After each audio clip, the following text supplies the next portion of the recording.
Amis de la Vénusie, bonjour à tous, j'espère que vous allez tous très bien. On se retrouve aujourd'hui dans cette nouvelle vidéo, comme vous pouvez le voir, pour une vidéo exclusivement en partenariat concernant le vélo électrique de montagne M2 de la marque Heliglide. Je vais commencer donc par vous montrer le déballage de ce vélo électrique qui est arrivé dans son carton vraiment bien emballé, même si on voit que le carton a quand même été un petit peu abîmé. On voit qu'à l'intérieur, c'est vraiment bien protégé, donc ça quand même, quand on reçoit des vélos, c'est quand même quelque chose qui est important. Après, il faut réussir à le sortir de son carton, ce qui n'est quand même pas une mince affaire, hein, c'est quand même pas aussi facile que ça. Mais bon, une fois qu'on y est arrivé, eh bien, il faut enlever toutes les protections. Et là aussi, les amis, il y en a pour un petit moment, car il y en a vraiment de partout. Et même quand on croit que c'est terminé, hein, eh bien, vous allez voir que quand je retourne le vélo, eh bien, il y en a encore de l'autre côté qu'il faut enlever. Une fois que tout ça, ça a été fait, eh bien, j'ouvre les petites boîtes en fait qu'il y a à côté. Et donc, dans ces petites boîtes qu'il y a à côté, eh bien, dans une partie, on va avoir, si vous voulez, les réflecteurs qu'on va avoir à mettre sur le vélo, les pédales. Ça, je sais pas trop à quoi ça sert, à vrai dire. Les petites clés et la visserie qu'il va y avoir avec. Et avec, on a des petites poignées, je vous en parlerai un peu plus tard dans la vidéo, ainsi que bien évidemment le livre d'utilisation et aussi le chargeur dans une autre boîte de la batterie. Ensuite, eh bien, j'ai suivi un peu les instructions qui étaient écrites sur la notice. Ils préconisent donc de commencer par monter le guidon. Alors, ne faites pas comme moi. Au début, j'ai monté le guidon un peu à l'envers et c'est quand j'ai voulu mettre les mains en fait dessus que je me suis rendu compte que ça n'allait pas du tout. Donc, je l'ai remonté dans le bon sens. Mais bon, voilà, quand on est novice, etc., c'est des petites erreurs qu'on peut faire. Ne vous inquiétez pas. Une fois que ceci est fait, ils disent qu'il faut retourner le vélo afin qu'on puisse installer la roue dessus. Pour pouvoir installer la roue dessus, on voit qu'il y a une petite tige métallique qui a été mise, je pense que c'est pour le transport de façon à ce que ça ne s'abîme pas. Donc on l'enlève et après on va venir retirer la petite pièce orange qu'il y a là. Ça, sinon ça bloque en fait le mécanisme. Ensuite, on va venir clipser la roue sur les petits picots qu'il y avait et on va venir visser le tout. Alors on va bien visser fort quand même, c'est la roue, faut pas déconner sur ce niveau-là. Mais bon, jusque-là, rien de bien sorcier si vous êtes comme moi novice sur le sujet. Ensuite, dans nos petits ustensiles, on a les petites visseries, etc. On va venir installer cette petite lampe. Donc on vient prendre la vis adaptée, on la visse et puis après, dedans vous est fourni le petit bitognol pour pouvoir visser cette vis en fin de compte correctement. Ensuite, eh bien là, nous allons voir notre petit Niwok qui a occupé la petite boîte qui est clairement trop petite pour lui. Et ensuite, on va venir mettre donc les pédales. Les pédales, c'est comme d'hab, vous avez vu, il y a un côté droit et un côté gauche, donc c'est assez facile de ne pas se tromper et de les mettre là où il faut. Ensuite, on serre bien avec l'outil qu'il faut, les pédales. Ça, c'est pareil, on ne voudrait pas que ça se barre en même moment qu'on fait du vélo.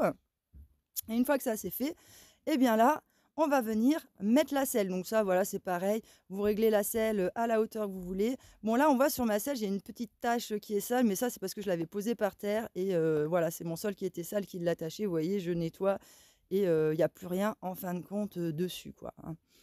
Bon, ensuite, ils nous disent qu'il faut clipser la batterie dessus. Bon, là, en l'occurrence, ma batterie, elle était déjà clipsée à l'intérieur, donc ça, il n'y avait pas de problème. On peut voir qu'il y a le bouton de démarrage et aussi de quoi le charger. Et sur l'autre côté, on a les niveaux de la batterie pour savoir à combien de pourcentage on en est. Là, je vous ai mis une petite image, donc on voit 20, 40, 60, 80, 100% de la batterie.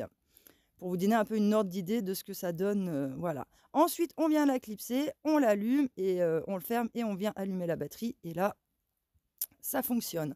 Ensuite, il faut qu'on vienne positionner les réflecteurs. Donc là, c'est pareil, vous avez tous les petits ustensiles avec les vis qu'il faut pour les installer. Ces réflecteurs-là, on voit qu'ici, il y a une petite barre au milieu et que de l'autre côté, il n'y a rien. C'est parce qu'il y a le rayon en fait, qui va devoir passer à l'intérieur quand on va venir l'éclipser. Et avec, dessus, vous avez un trou qu'on a vu tout précédemment. Et dans ce trou-là, il y a des petits picots transparents qui viennent se clipser à l'intérieur pour maintenir en fait ces réflecteurs sur la roue. Et une fois que ceci est fait, ça y est, le montage du vélo est terminé. On peut voir, la selle est mise, les réflecteurs sont mis, tout va bien. Et maintenant, les amis, eh bien, je vais pouvoir vous emmener faire un petit tour avec moi. Enfin, avec moi, vous savez, ma passion pour le vélo, ce n'est pas moi qui a roulé, c'est un ami que j'ai réquisitionné pour faire ça. Et donc, je vous laisse avec ces petites images et je vous retrouve juste après pour parler, bien évidemment, de la partie technique.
de retour de notre petite balade les amis pour attaquer maintenant la partie technique de ce vélo électrique.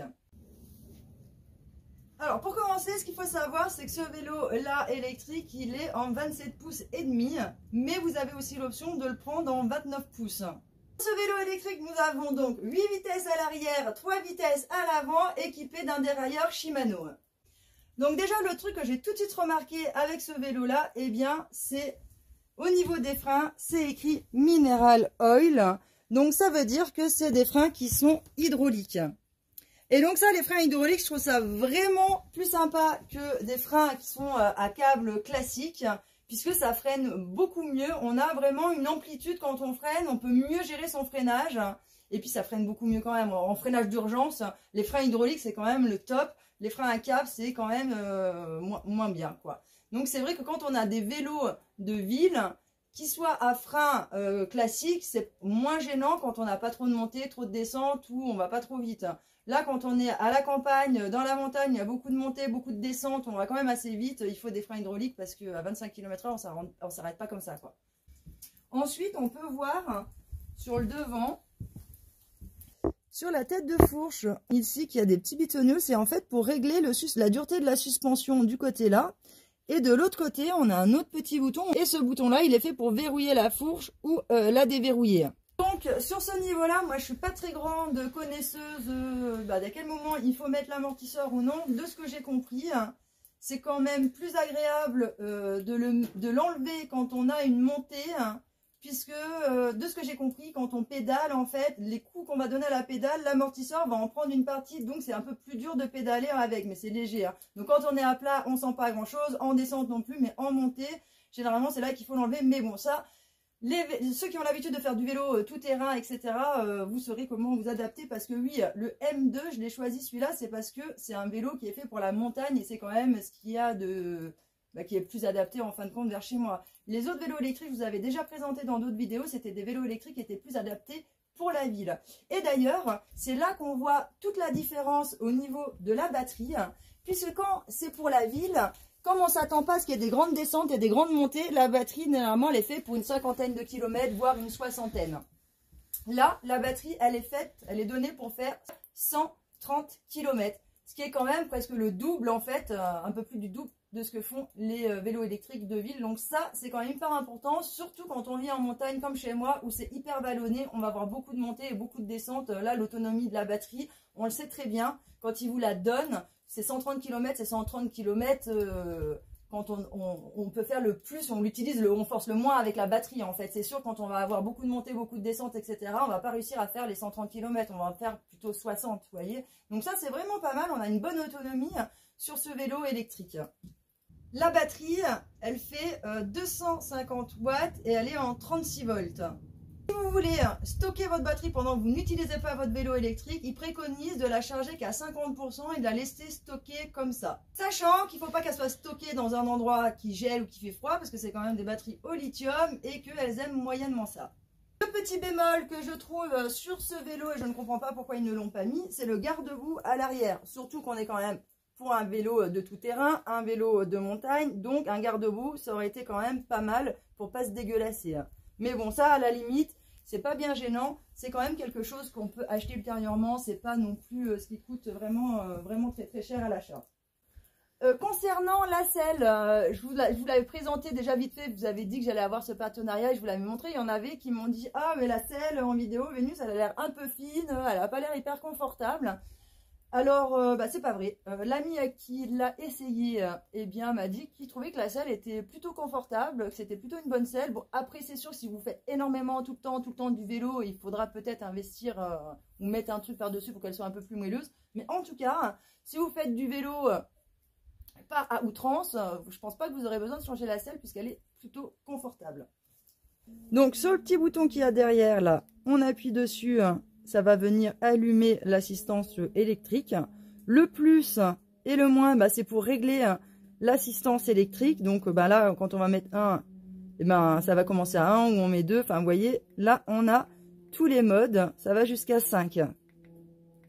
Et donc, la vitesse 1, ça correspond à une assistance de 12 km/h. la vitesse 2 de 16, la vitesse 3 20 km/h, la 4 23 km/h et la 5 c'est 25 km/h.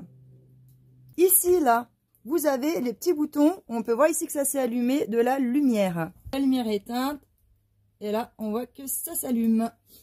Ici vous voyez le niveau de votre batterie sans avoir à aller sur la batterie pour appuyer le petit bouton et voir le niveau. Ici là ce sera les kilomètres que vous avez parcourus.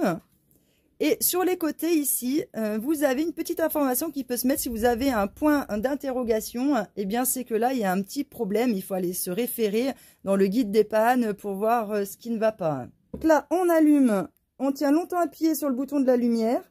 Et vous voyez, il y a le petit pied qui s'allume. Et donc, vous allez avoir la roue qui va tourner toute seule automatiquement. Et donc ce mode, ils appellent ça le mode push. Donc le mode push, il sert à pousser le vélo quand vous êtes à côté. Donc c'est-à-dire que le vélo, il fait 22 kg. Et donc si jamais vous n'avez plus envie de rouler avec, eh bien vous pouvez mettre l'assistance et puis marcher à côté sans avoir à pousser le vélo. Et ça, c'est quand même une option qui est quand même pas mal. Pour l'arrêter, eh bien, il suffit d'appuyer sur le frein. Ça le stoppe. Et on est bon. Voilà, donc ça, fonctionnalité quand même hyper intéressante. Le dernier truc technique qu'on va voir ensemble, les amis, eh bien, c'est les poignées. Et là, je trouve ça quand même hyper intéressant sur ce vélo-là électrique, c'est qu'il vous donne des poignées où vous pouvez, ici, vous tourner. C'est un peu comme une moto. Et là, ça vous permet de passer les vitesses d'aide de l'assistance électrique.